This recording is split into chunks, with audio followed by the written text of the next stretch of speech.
আসসালামু আলাইকুম everyone, this is me Umme Habiba Samiya. Ramadan মোবারক। সবাই কেমন আছেন? আশা করি সবাই ভালো আছেন। আমিও আলহামদুলিল্লাহ অনেক ভালো আছি।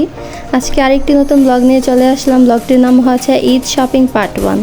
আজকে ঈদের শপিং করার জন্য আমরা এসেছি ইস্টার্ন ইয়াকুব প্লাজা। এখানে এসে দেখি রং বেরঙের অনেক সুন্দর নিউ ডিজাইনের ড্রেস বের হয়েছে। তারপর অনেকগুলা দোকান ঘোরাঘুরি করে আমরা আমাদের পছন্দ মতো জামা কিনে নিলাম।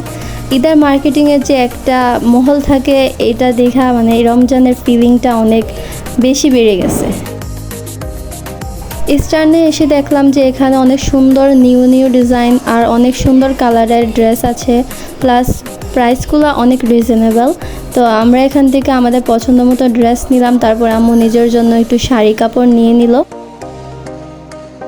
ইস্টার্নে লাকি ড্র কম্পিটিশন চলতেছিল, তো এখানে দোকানদাররা আমাদেরকে টোকেন দেয় মানে লাকি ড্রর জন্য। তো জামা একটা কিনলে একটা বা দুইটা কিনলে দুইটা, এমন করে আমরা প্রায় 11টা টোকেন পাইছি, কারণ আমরা অনেকগুলো শপিং করছিলাম, জামা, জুতা, শাড়ি, কসমেটিক্স ইত্যাদি। তো এগুলা আমি আর কাশফি মিলে ফিল আপ করে বক্সের মধ্যে দিয়ে দিলাম। এইগুলা হচ্ছে প্রাইসগুলো, মানে দুইটা স্কুটার, দুইটা বাইক, এগুলো এখানে শো করা আছে। এছাড়াও এলইডি টিভি, এসি, ল্যাপটপ অনেক কিছুই আছে। তো আল্লাহ জানে আমরা পাবো কি না। সবাই দোয়া করবেন যাতে আমরা যে কোনো একটা প্রাইস হলেও পাই।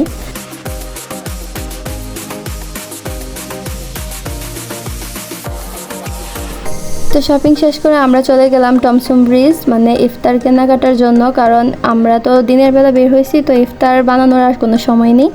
একবার ইফতার নিয়ে আমরা বাসায় চলে গেছি। তো এই ছিল আমার ঈদ শপিং পার্ট 1-এর ব্লগ। যদি আমার ব্লগটি ভালো লাগে লাইক কমেন্ট শেয়ার করে দিবেন, আর আমার পার্ট 2 এর জন্য অবশ্যই ওয়েট করবেন। ওকে, আল্লাহ হাফেজ, রমাদান করিম।